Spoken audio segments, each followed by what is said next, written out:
லடாக்கில் சிக்கி தவிக்கும் நடிகர் மாதவன் இன்ஸ்டாவில் போட்ட ஸ்டோரி பின்னணி என்ன?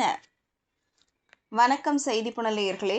கடும் மழையின் காரணமாக லடாக்கில் உள்ள லே பகுதியில் நடிகர் மாதவன் சிக்கி தவித்து வருகிறார். கடந்த 2008ஆம் ஆண்டில் கடும் பனிப்பொழிவால் அவர் லடாக்கில் சிக்கி தவித்த நிலையில் தற்போது லடாக்கின் லே நகரில் சிக்கி தவித்து வருகிறார். விமானம் இல்லை, இதனால் ஊர் திரும்ப முடியவில்லை என்று அவர் தனது இன்ஸ்டாகிராமில் தெரிவித்துள்ளார். ஜம்மு காஷ்மீரில் தற்போது கனமழை பெய்து வருகிறது. அதேபோல் லடாக் பிரதேசத்திலும் கனமழை வெளுத்து வாங்கி வருகிறது.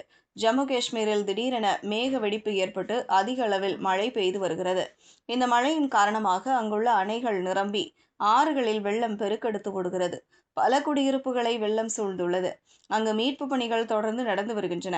இருப்பினும் மழை தொடர்வதால் மீட்பு பணியில் தொய்வு ஏற்பட்டுள்ளது. மக்கள் பெரிதும் சிரமப்பட்டு வருகின்றனர். இந்த நிலையில்தான் நடிகர் மாதவன் லடாக்கின் லே பகுதியில் சிக்கி தவித்து வருகிறார்.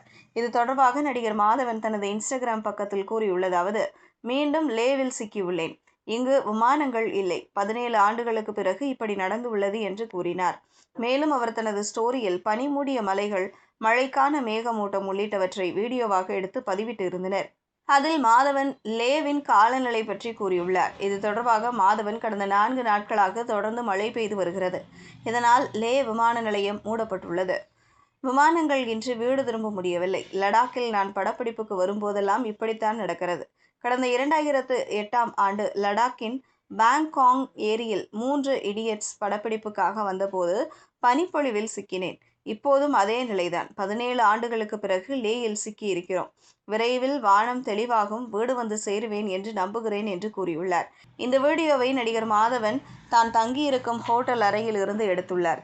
இருப்பினும் அவர் எந்த படப்பிடிப்புக்காக அங்கு சென்றார், எப்போது வீடு திரும்புவார் என்பது பற்றிய விவரம் இன்னும் தெரியவில்லை. இதுபோன்ற செய்திகளை தெரிந்து கொள்ள செய்தி புனலுடன் இணைந்திடுங்கள்.